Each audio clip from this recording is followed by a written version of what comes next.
നമസ്കാരം. നമ്മൾ ഇന്ന് സംസാരിക്കാൻ പോകുന്നത് ഒരു ശക്തമായ ഒരു നിയമായുധത്തെ പറ്റിയാണ്.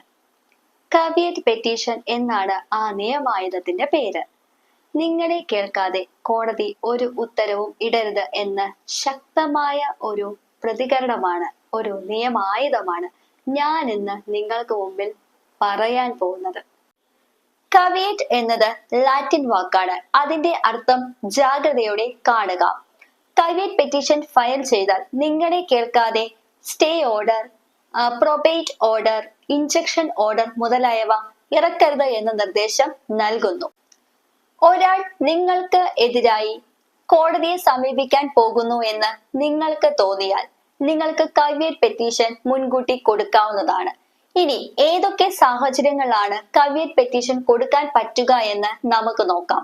വസ്തുവാദം, injunction order, family property issue എന്നീ 3 ഘടകങ്ങൾ നിങ്ങൾക്ക് മുൻകൂട്ടി കവിയറ്റ് പെറ്റീഷൻ കോടതിയിൽ ഫയൽ ചെയ്യാവുന്നതാണ്. കവിയറ്റ് പെറ്റീഷൻ കൊടുക്കുന്ന വിധം എങ്ങനെയെന്ന് നമുക്ക് നോക്കാം.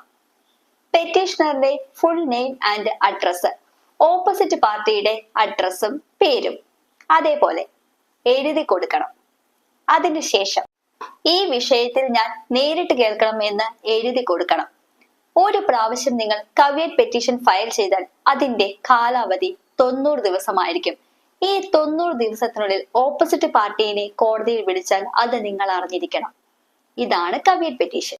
ഈ പെറ്റീഷന്റെ പ്രാധാന്യം എന്താണെന്ന് നമുക്ക് നോക്കാം. നിങ്ങളെ കോടതി നേരിട്ട് കേൾക്കാനായി അവസരം നൽകുന്നു. അനാവശ്യമായ സ്റ്റേ ഓർഡറുകൾ അല്ലെങ്കിൽ ഇൻജക്ഷൻ ഓർഡറുകൾ തടയാൻ നിങ്ങൾക്ക് സാധിക്കുന്നു. ഇതൊക്കെ തന്നെയാണ് കവിയറ്റ് പെറ്റീഷന്റെ പ്രാധാന്യം എന്ന് പറയുന്നത്. ഈ വീഡിയോ നിങ്ങൾക്ക് ഉപകാരപ്രദമായിട്ടുണ്ടെങ്കിൽ ലൈക്ക് ചെയ്യുക, ഷെയർ ചെയ്യുക, സബ്സ്ക്രൈബ് ചെയ്യുക.